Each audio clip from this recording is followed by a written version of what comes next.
மின்மினி தமிழர்களுக்காகவே வந்தாச்சு முதல் hyperlocal social media app. உடனே டவுன்லோட் பண்ணுங்க.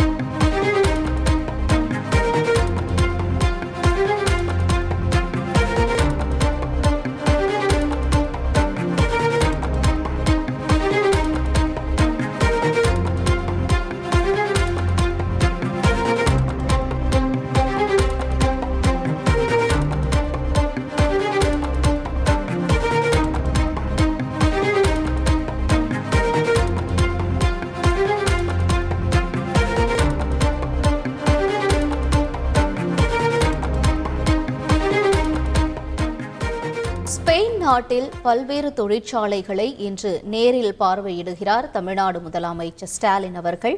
முக்கிய செய்தியாக பார்த்துக் கொண்டிருக்கிறோம். கூடுதல் தகவல்களை செய்தியாளர் பாஸ்கரன் வழங்க கேட்கலாம். பாஸ்கரன் வணக்கம். முதலீடுகளை ஈர்ப்பதற்காக அரசுமுறை பயணம் மேற்கொண்டிருக்கிறார். இன்றைய நாளை பொறுத்தவரையில் ஸ்பெயினில் முதலமைச்சர் ஸ்டாலினுடைய பயண திட்டம் என்ன?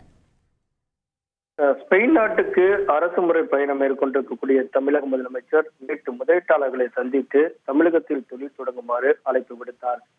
வான்வெளி, உணவு பதப்படுத்துதல், மருத்துவம், உயர் தொழில்நுட்பம் உள்ளிட்ட பல்வேறு துறைகளில் தமிழகத்தில் தொழில் தொடங்க அழைப்பு விடுத்திருக்கிறார் முதலீட்டாளர்களுக்கு.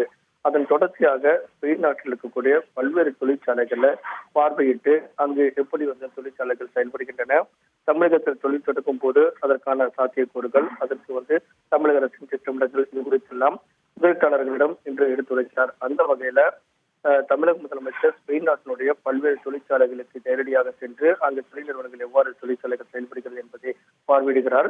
உலக முதலீட்டாளர் மாநாட்டோட தொடர்ச்சியாக ஸ்பெயின் நாட்டுக்கு அரசு முறை பயணம் மேற்கொண்டு முதலீட்டாளர்களுக்கு அழைப்படுத்தக்கூடிய தமிழக முதலமைச்சர் தொழிற்சாலைகளில் பயன்படுத்தக்கூடிய தொழில்நுட்பங்கள் எவ்வாறு உள்ளது என்பது குறித்தும் ஆய்வு மேற்கொள்ள உள்ளார். இந்த ஆய்வின் போது தொழில்துறை அமைச்சர் டி.ஆர்.பி. ராஜா அவர்களும் உடனிருப்பார். விரிவான தகவல்களுக்கு நன்றி பாஸ்கரன். மின்மினி தமிழர்களுக்காகவே வந்தாச்சு முதல் ஹைப்பர்லோக்கல் சோஷியல் மீடியா ஆப். உடனே டவுன்லோட் பண்ணுங்க.